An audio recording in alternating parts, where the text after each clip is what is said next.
What's going on, everyone? All day, all back once again with another jump cut review. I'm going to be talking about First Man in this video, and I'm going to try to get this video done within 5 minutes or less. So without any further ado, let's jump right in and cut to the chase. So First Man, appropriately enough, is about the first man who ever stepped foot on the moon. Neil Armstrong, as well as his crew, Buzz Aldrin and Michael Collins, as well as all the crew back home on planet Earth who helped them get to the moon in the first place. So I'll start with the actors. Ryan Gosling as Neil Armstrong, I thought was good. Very subdued performance, very laid back. The impression I got from this movie was that the actors all perform like regular human beings. And I know that may sound weird to say, but I think that the overall theme of this movie, and I'm sure Neil Armstrong himself would have wanted this point to get across, was that the astronauts are just normal guys. They're just regular guys who were doing the jobs that they were hired to do in the first place. Same thing with soldiers in the military, which I think Neil Armstrong was. I think he was in the Air Force. Someone can correct me if I'm wrong. Anyways, I think the movie did a really good job with humanizing Neil Armstrong and all the other astronauts like Buzz Aldrin and them, rather than making them out to be big, celebrities and all that sort of stuff that the media usually does. Not that they don't deserve their fame and their glory. They're some of the most important people in human history. But First Man does a really good job at bringing them, if you'll pardon the pun, down to earth. They do a really good job of just making them like normal characters, normal human beings that were doing the job they're being paid to do. And I thought, from a filmmaker's stance, that was really well done. But anyways, let me get back to Ryan Gosling. He was great. Did a good subdued performance. I've seen some people complain that he doesn't show a lot of emotion in this movie. I didn't really get that sense that he didn't have any emotion. I figured that he was too scared to show any emotion. Because, who wouldn't be scared going all the way to a planet that no one's ever visited before? It's absolutely unheard of. No one had ever stepped foot on the moon before until Neil Armstrong did it. So nobody knew it was going to work. And remember, back then, technology was much more primitive, very primitive compared to technology that we have today. So you have to take that into account, the fact that, especially with the accident that happened prior to the Apollo 11 mission, I believe it was, the one that Neil Armstrong was on, there's just no way to know with certainty of what was going to happen when they got up there. So the filmmakers did a really good job of capturing that tension, and Ryan Gosling did a great job of humanizing Neil Armstrong as a regular guy who admittedly did have some issues in the beginning, although that was through no fault of the filmmaker's own or Ryan Gosling's at all. Just, I'm talking about events that happened in the story.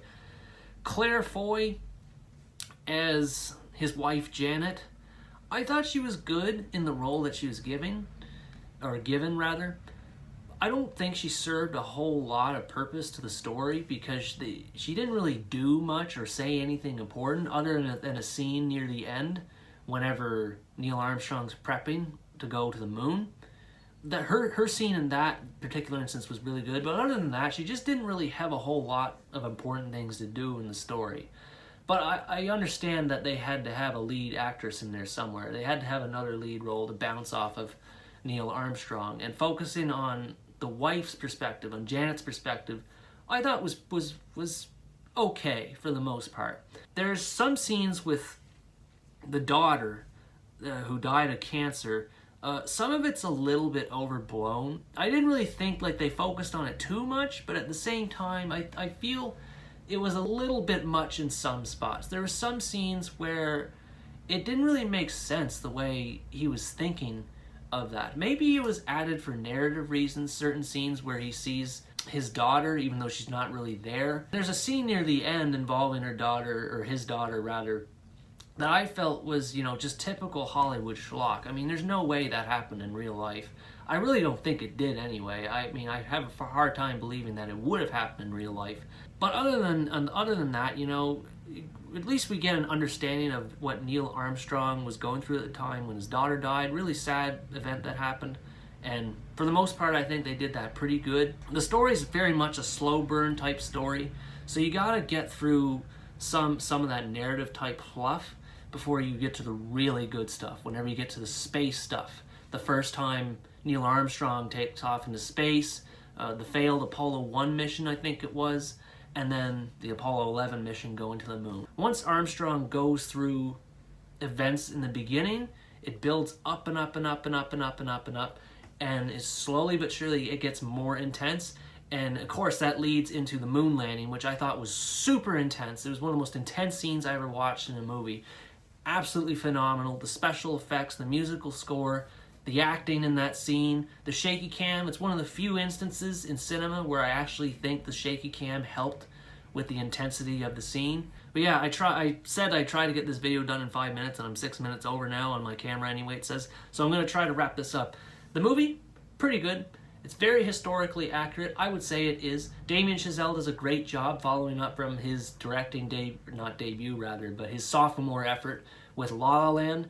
And you can tell he's developing as a director, because whereas Whiplash and La La Land were very fast-paced or vibrant rather in the way they told their stories, First Man is very much a slow burn type of story. It takes a long time for things to get going, but like I said, that pressure builds up and up and up and up, and that tension keeps going up and up and up and up. So if you don't mind slower type of movies in the beginning, then I say give this movie a watch. Give it a chance. It's you already know the ending. You already know it going into it, but if you don't mind knowing the ending going into it and you can handle a slower type of movie, I say give this movie a watch. Yeah, that's pretty much all I have to say about that. It's a good movie. Not as good as Star is Born, but you know, you could do worse, like Venom.